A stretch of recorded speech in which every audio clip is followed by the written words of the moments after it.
A paz do Senhor, meus queridos irmãos, alunos, professores da Escola Bíblica Dominical. Estamos, nesse momento, falando sobre a lição de número 2. E a lição número 2 diz: o único Deus verdadeiro e a criação.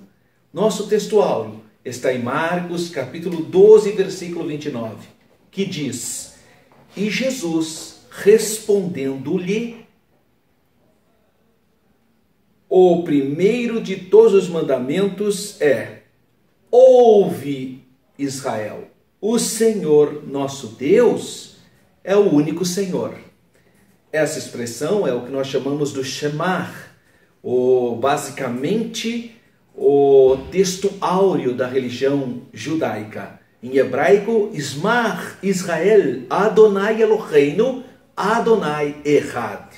A nossa verdade prática diz: cremos em um só Deus, Pai Todo-Poderoso, Criador do céu e da terra, de todas as coisas, visíveis e invisíveis. É como aquela declaração do chamado Credo dos Apóstolos, né, que diz: crê em Deus Pai Todo-Poderoso, Criador dos céus e da terra, das coisas visíveis e invisíveis. E vamos falar um pouquinho agora sobre o nosso textuário, que é um textuário maravilhoso, capítulo 12, versículo 29, que fala a resposta do Senhor Jesus à pergunta de um escriba. Quem era esse escriba? Por que ele faz essa pergunta? Qual o maior dos mandamentos? Bem, é importante que você saiba que na época do Senhor Jesus havia pelo menos duas grandes escolas teológicas. A escola do Rabino Shammai e a escola do Rabino Hillel. O Rabino Shammai era mais austero, eu diria mais radical na interpretação da Torá, da lei. Já o Rabino Hillel, ele era mais equilibrado, talvez mais temperado em relação à interpretação da lei. E havia então entre essas escolas judaicas aquela discussão: qual o mais importante dos preceitos dos mandamentos? Lembrando que no judaísmo existem 613 preceitos. Segundo a percepção antiga do judaísmo, 365 preceitos ou mandamentos eram aqueles positivos, aquele que a pessoa deveria fazer. E segundo essa tradição antiga, esses 365 preceitos eram um para cada dia do ano. Já os 248 preceitos eram negativos, aquele que não se deve fazer.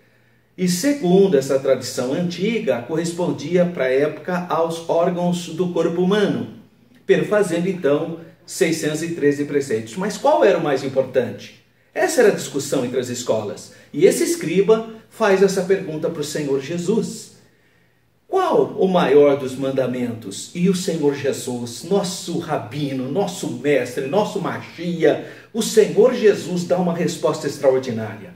O maior de todos os mandamentos é este: amarás o Senhor teu Deus. Que coisa linda, não é? O Senhor Deus, o único Deus. Amarás o Senhor teu Deus de todo o teu coração, de toda a tua alma, de toda a tua força. Então esse é o maior de todos os mandamentos. Não é uma adoração irracional, uma adoração superficial, não. Ela é o todo do ser humano, é o coração, né? É a alma, o psique, é a força, o corpo. Então uma adoração plena. E Jesus, como é maravilhoso, respondeu também a segunda. Qual é o segundo dos mandamentos? Que o escriba nem perguntou, o escriba queria saber qual o maior dos mandamentos. E o Senhor Jesus, além de responder para ele que o maior dos mandamentos era a crença no único Deus e amar esse Deus único, respondeu também o segundo, que é amar o seu próximo como a ti mesmo. É lindo isso, porque é a adoração vertical e a adoração horizontal que cobre toda a plenitude da Torá.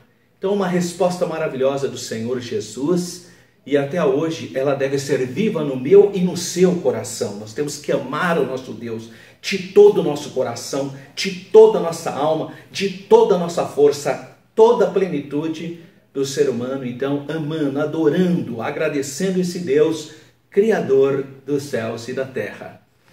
Muito bem, vamos lá então para nosso objetivo da nossa aula. O objetivo é mostrar que cremos em um só Deus, que é o monoteísmo ético, o Pai Todo-Poderoso, Criador dos céus e da terra. Nós cremos no único Deus. Desde o Antigo Testamento até o Novo Testamento é o monoteísmo. O que é monoteísmo? Bom, pode ser que alguém não saiba. Monoteísmo vem de duas palavras gregas. Mono, theos, né? Seria um só Deus. Diferentemente do muitos deuses, politeísmo. O monoteísmo é a crença no único Deus. A nossa lição, então, entra no comentário falando que nós vamos falar sobre a doutrina do Deus Criador. O Deus Criador dos céus e da terra. Em uma época em que as pessoas tentam apresentar muitas teorias. Existem muitas teorias sobre o aparecimento da vida sobre a terra. Você sabe, eu sou professor de História, eu tive a oportunidade de me formar na Universidade Pública, que é a Universidade de São Paulo, a USP, e é muito comum a gente ver teorias sobre o aparecimento da vida humana. E aparece então aquela teoria, talvez a mais famosa, porque é uma teoria que permeia toda a construção hoje científica, biológica do Ocidente, que é a teoria da evolução de Darwin, né? E mas temos outras. Hoje tem teorias assim apresentadas até em canais de televisão importantes como o Discovery Channel, que fala muito sobre os ETs, que seria a vida que veio de extraterrestres. Mas existe um monte de teorias. Nós cristãos acreditamos pela fé na doutrina de que Deus é o Criador dos céus e da terra. Nós acreditamos então na criação feita por Deus. Por isso nós somos classificados como criacionistas. Bom, primeiro então, o único Deus verdadeiro. O Shema, que é o escuta, ouve, Shema Israel, né? Ouve Israel. É o imperativo de um verbo hebraico que significa então ouvir, obedecer, estar atento, o qual inicia o versículo que se tornou então ao longo dos séculos a confissão do povo judeu. Deuteronômio 6,4. Shema Israel Adonai Eloheinu Adonai Echad. Ouve, escuta Israel, o Senhor, nosso Deus, é o único Senhor. Então, é a cláusula final, é o único Senhor. Também se traduz por Senhor é um, como está lá em Colossenses capítulo 3, versículo 20. A construção hebraica aqui permite, então, ambas as traduções. O Senhor é um ou é o único Senhor. Há aqui um significado teológico relevantíssimo, importantíssimo, porque a mensagem não se restringe apenas ao monoteísmo, mas à ideia de existir um só Deus. Que Deus é um só. É o monoteísmo, a singularidade do monoteísmo e a unicidade de Deus. Porque nós cristãos cremos em três pessoas na unidade divina, mas a unidade divina que nós chamamos de divindade, que é um. Então nós cremos em um único Deus, eternamente subsistente em três pessoas. Isso é assunto para a próxima lição, a lição de número 3, que iremos falar sobre a doutrina da Trindade. Mas nessa especificamente estamos falando desse Deus que é o único Deus verdadeiro. Então nós estamos falando do monoteísmo, né? Monos, um, e teísmo, Deus, divindade. É importante ainda nós entendermos que esse Deus que nós cremos, o Deus da Bíblia Sagrada, não tem nada igual a ele, não existe, né? O Deus da Bíblia foi revelado para o povo de Israel no Antigo Testamento e quando o Verbo se fez carne, então ele revela para nós essa unidade plural da divindade. E a lição, ela diz que o nosso monoteísmo, a crença do único Deus, além de distinguir do politeísmo, também distingue de outras pseudas divindades que se dizem ser único também. Isso tem que ficar bem claro para nós.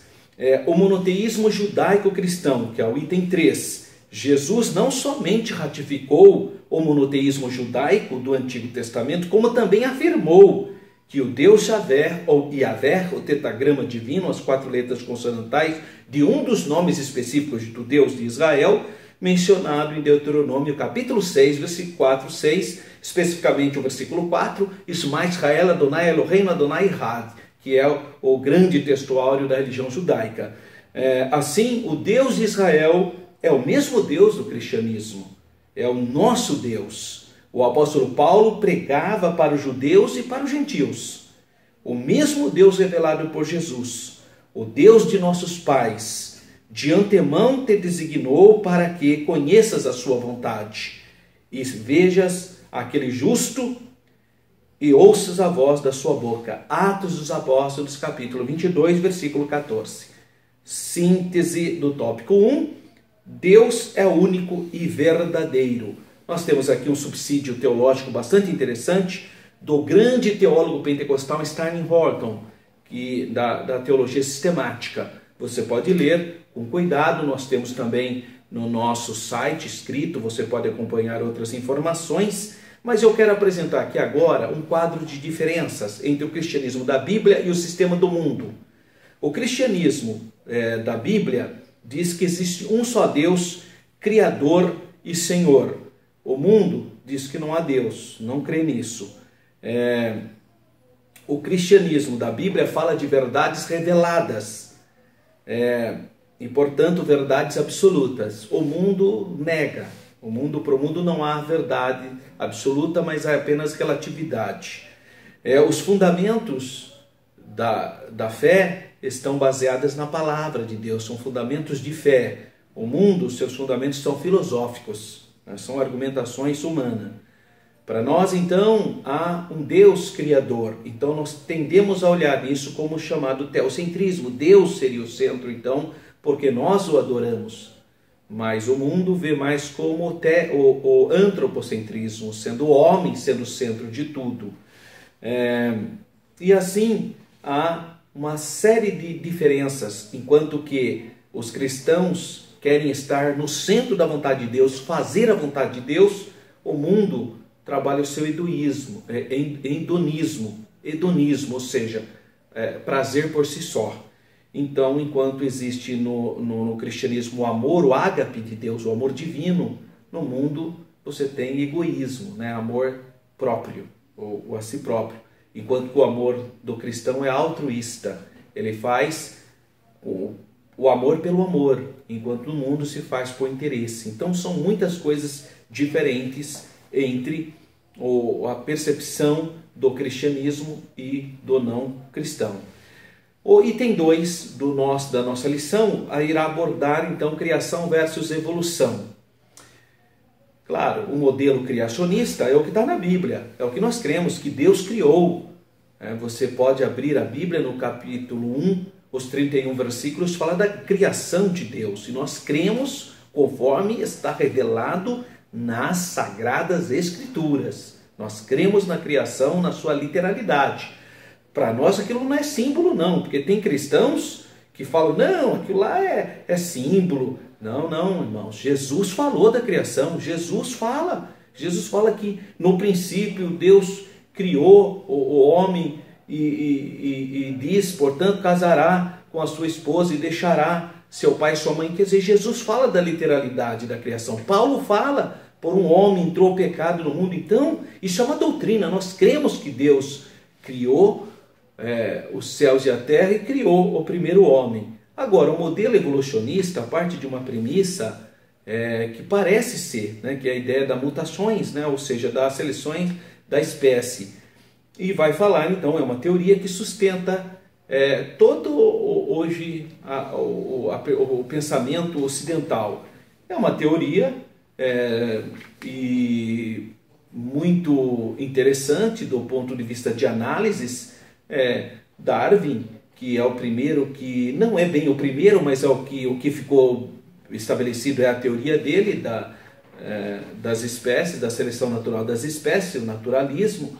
Ele fez isso visitando as Ilhas Galápagos na América do Sul e se impressionou com o isolamento de alguns animais e desenvolveu uma teoria. O grande problema da teoria da evolução hoje, e ela está em crise, é que você não consegue mutação de uma espécie para outra. Você até vê algumas mutações, mas dentro de uma mesma espécie, né? Então ocorre mesmo algumas mutações. Normalmente as mutações elas são ruins, elas nunca melhoram. Normalmente as mutações são mais para enfermidades, para dificuldades do que para melhoramento. Então essa teoria hoje, e ela não está sendo questionada simplesmente por religiosos, eu nem estou discutindo isso. Ela está sendo questionada por cientistas ateus. Pessoas que nem acreditam em Deus estão questionando, porque não tem jeito de uma espécie virar outra. Ela pode até haver alguma mudança dentro da própria espécie, mas não tem jeito dela sair dessa espécie. Então é uma teoria que precisa ter muita fé. Isso já que é para ter fé em uma teoria, eu prefiro ter fé em Deus, né? Então seria mais óbvio e mais lógico. Agora, eu quero apresentar para você rapidamente uma bibliografia que eu particularmente recomendaria a você. Está lá no meu site também, lá na lição eu coloquei os nomes, mas eu coloquei pelo menos 5 obras que talvez ajude você. O primeiro, A Caixa Preta de Darwin, de Michael Berry. Esse seria interessante você ler, tá? É um livro secular, chama A Caixa Preta de Darwin. Outro livro, esse só tem em inglês, é Evolução, uma Teoria em Crise, do Michael Denton. Esse só tem na língua inglesa. O terceiro, que esse tem na língua portuguesa, é Darwin no Banco dos Réus, do Philip Johnson, que ele vai fazer uma análise do direito. É muito interessante e valeria a pena você dar uma lidinha. Outro livro que eu recomendo e quero até mostrar aqui para você é esse livro aqui, da Nancy Pearcey. Esse livro chama Verdade Absoluta. É um livro que você, que é professor, que é aluno da Escola Bíblica Dominical, tem que ler. Tá? Adquira esse livro, leia esse livro, é da Casa Publicadora, da Assembleia de Deus. Você que tem filhos adolescentes, filhos entrando na escola, entrando em contato agora com o evolucionismo, você precisa conhecer esse livro, tá certo? Então não esqueça de adquiri-lo. E outro livro que eu indicaria para você, que é um livro assim pequenininho, mas é fácil de ler inclusive, mas traz bastante informação, é do David Hunt. Esse livro atual, ele chama Um Apelo à Razão, Criação ou Evolução. Eu acho que valeria a pena você conhecer esse livro também. É um livro bem pequenininho, ó. Você lê isso aqui em 30 minutos, fazendo uma reflexão bastante razoável, tá? Então é um material que eu compartilho com você, que vai ser muito útil, principalmente você que tem filhos adolescentes, que estão entrando em contato com a questão da história, da biologia ou outras ciências que se baseiam na evolução. Bem, feitas essas considerações, a síntese do tópico 2 diz assim: o criacionismo e o evolucionismo são antagônicos, completamente antagônicos. Sabe que existe gente que está querendo dar um jeitinho, né? Então ele inventa uma maneira de pegar a criação e a evolução e acham que os dois caminham juntos. Não tem jeito. São radicalmente opostos. Não dá. Ou você crê que Deus criou, ou você crê na evolução. E a evolução é um campo minado. Como eu disse, as espécies não tem essa correspondência entre as espécies. Até pode haver alguma mudança dentro de uma mesma espécie, mas não tem jeito de uma espécie de equinos sair uma espécie de outro de canídeos. Não é possível, não tem essa possibilidade. Olha que os cientistas têm forçado a barra para encontrar um elo, mas não tem jeito. Eu até brinco com meus alunos, o nosso coração é mais parecido com o do porco do que o do macaco, né? Eu até brinco com eles, porque é verdade, tem muito homem que parece um porco mesmo, mas não é o caso, né? Incrivelmente há mais similaridade do nosso coração com um suíno do que com um símio, né? Olha que situação. Então é uma teoria que está em cima, na verdade, está em campo minado. Ela, mais cedo ou mais tarde, ela vai se dissolver, porque ela não se sustenta, parece, mas não é. Há um outro subsídio interessante, e esse é um outro livro que eu também indicaria, que é o Criacionismo, Verdade ou Mito, que é do Ken Ham. Esse livro é um livro que vale a pena você adquirir, também é da CPAD. Finalmente, então, terceiro item, a criação. A criação do universo. Deus criou o universo, Deus é criador e Ele criou do nada, né? É chamado ex nihilo, ou seja, da teologia judaica cristã revelada. Então Deus criou, ele disse, haja e ouve, né? Pelo poder da sua palavra. Sua palavra é criadora, criativa. A narrativa do primeiro capítulo de Gênesis é entendida à luz do contexto bíblico. O ponto de partida da criação é Gênesis capítulo 1, versículo 1. Em hebraico, Bereshit barach Elohim eretz maim eretz. No princípio criou Deus os céus e a terra. O verbo hebraico criou é o bará, né? E este apresenta características peculiares, esse verbo bará. Porque o bará é criar algo do nada, diferente do canar, que é criar algo de algo já existente. O que mostra então que o Deus de Israel tem esse poder criador. Essa ideia do poder divino, né? Quando ele fala faça-se, né? É apoiado em toda a Bíblia pelo poder da palavra. Então Deus trouxe o universo à existência do nada, e de maneira instantânea pela sua soberana vontade. É isso que diz o Salmo 33, versículo 9, Hebreus 11, 3, Apocalipse 4, 11. 2. A narrativa da criação em Gênesis. No primeiro dia, trouxe a existência da luz. Gênesis 1, 3. No segundo, ele criou a expansão do firmamento. Versículos 6 e 8. No terceiro, disse Deus, ajunte-se as águas debaixo dos céus num lugar e apareça a porção seca, que é o versículo 9. E essa porção seca, então, ele chama de Eretz, de terra. O ajuntamento das águas, mares, versículo 10. Ainda no terceiro dia surgiram os continentes e os seus relevos e a vegetação, versículos 9 e 13. E os corpos celestes, o sol, a lua, as estrelas, aparecem no quarto dia. E as aves e os animais marinhos surgem no quinto dia. O lindo disso tudo é que o universo é extremamente complexo, irmão. Olha, quando você pega uma luneta e olha o universo e faz análise, ou mesmo quando você pega uma célula simples para analisar, é motivo de darmos glória a Deus. É uma complexidade que só Deus, só mesmo o Deus Todo-Poderoso para fazer algo tão extraordinário como você, por exemplo. Como ser humano, cada vasinho de sangue, cada parte de nós, só Deus mesmo para criar isso. Por mais que a gente tente entender essa grandiosidade, nós sempre teremos dificuldade, mas nós gloriamos a Deus por isso. O 3 é a criação do ser humano. A raça humana teve sua origem em Deus, através de Adão. E é como eu disse no início, nós cremos na literalidade da criação de Adão. O ser humano foi criado no sexto dia, como a coroa de toda a criação. O homem não é meramente um animal racional, mas um ser espiritual, criado à imagem e à semelhança de Deus. Em que sentido? Questão moral, né? Nessa questão espiritual, que o homem é diferente, não é que ela é uma imagem material de Deus. A frase então de Gênesis 1, 26, façamos o homem, a pluralidade na unidade, aqui já mostra a doutrina da Trindade, né? Façamos o homem. Tem gente que fala, não, professor, ele usou plural porque ele estava falando para anjo, não pode ser. Por quê? Porque nos versículos seguintes diz que o homem foi criado à imagem de Deus. A imagem de Deus o criou, não foi a imagem de anjo. Então não dá para dizer que ele estava falando para anjo, ele estava falando entre o Pai, o Filho e o Espírito Santo. Porque o Pai é criador, mas o Filho é criador. Olha, o Senhor Jesus, em João capítulo 1, versículo 1 até o 3, é claro que no princípio era o Verbo, e o Verbo estava com Deus, e o Verbo era Deus. Ele estava no princípio com Deus. Agora observe isso.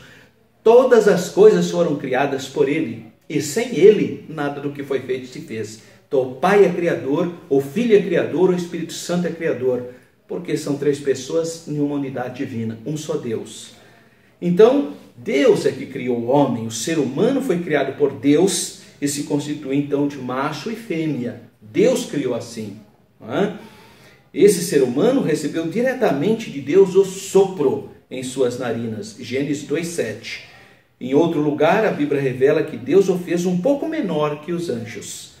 Então, resuminho do síntese 3. A narrativa bíblica a respeito da criação é verdadeira, e seja Deus verdadeiro e todo homem mentiroso. Nosso subsídio teológico vai falar sobre a palavrinha hebraica Yom. O que é Yom? Dia na língua hebraica. Tá? Por exemplo, domingo é Yom Rishon, que é domingo.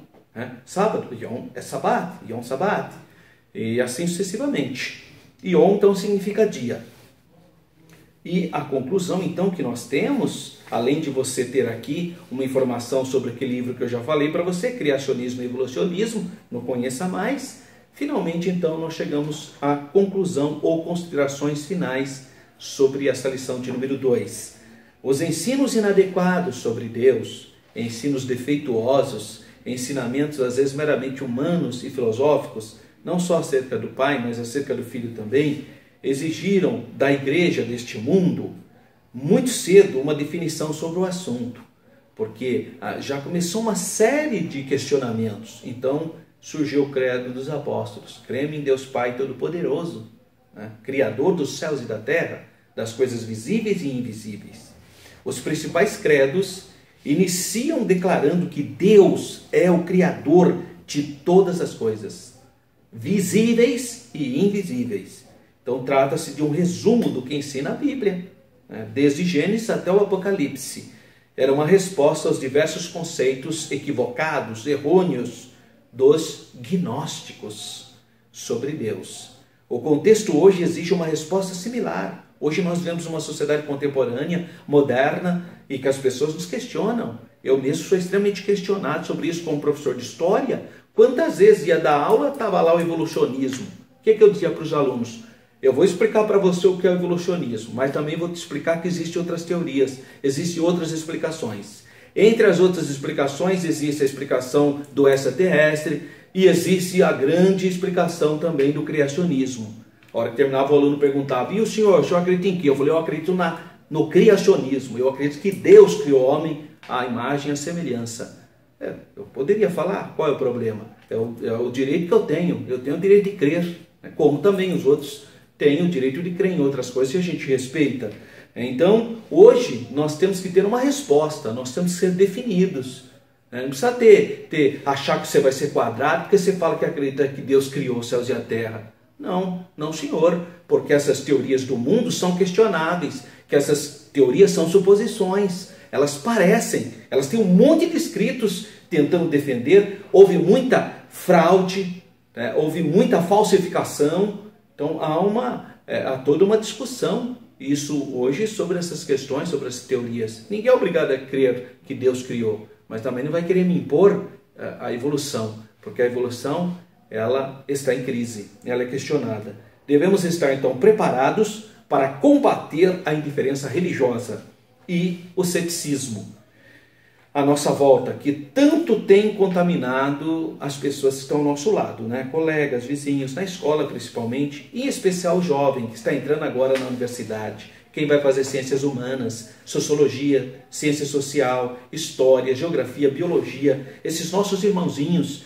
que estão entrando e entram em contato com esses professores ateus, céticos, que querem enfiar goela abaixo a teoria da evolução. É por isso que você tem que estar preparado, por isso que eu dou essa bibliografia para você. Se prepara, leia, para você ser uma bênção, para você ter aquela firmeza que a Bíblia fala, que nós tenhamos aquela firmeza para responder à razão da nossa fé. Que Deus abençoe a sua vida, que Deus continue suprindo as suas necessidades. O nosso site está tanto a lição escrita, que você pode pegar ali, a bibliografia que eu dei, o nome dos livros, tudo você pode pegar lá no site. É www.professoralberto.com.br. E, se você puder, venha assistir uma aula comigo. Eu estou todos os sábados no Yom Sabat, todo sábado, das 16 às 17h30, na Assembleia de Deus, Ministério Belém, Campinas. Rua Pastor Cícero Canuto de Lima, número 160, Parque Itália. E também, aos domingos, às 9 horas da manhã, eu estou na Assembleia de Deus ministrando essa aula. E você é o nosso convidado. Um grande abraço, fique na paz do Senhor.